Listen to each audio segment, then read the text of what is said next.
Mjafton të kontrollojmë dorën se çfarë marrim për ta vendosur në gojën tonë. Kështu do të sjellim në trup shumë benefite shëndetësore.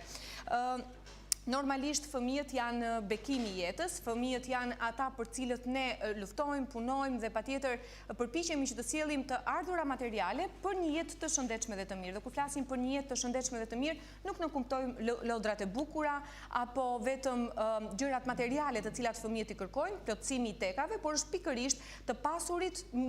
durimin dhe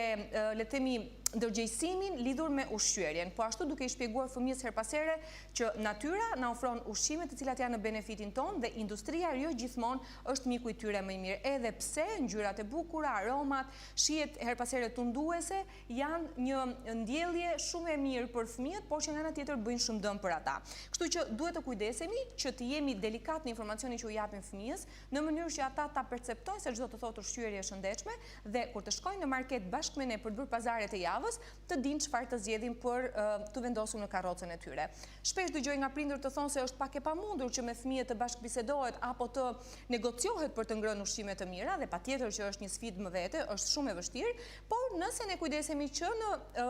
fillimet e para të ushqyerjes, jam e sigurt që do t'ja dalim mban. Dhe kur flas për fillimet e para të ushqyerjes, ashtu siç edhe shikoni librin, tregon ushqyerja e fëmijëve 0 deri në 6 vjeç. Sigurisht vendosja e moshës 0 si një ndër fillimet e ushqyerjes për disa mund të jetë e çuditshme, sepse në moshën 0 vjeç, një fëmijë, pra një bebe, nuk konsumon ushqim, ama në momentin e parë që ai vjen në kontakt me botën, i prezantohet qumshti i gjirit.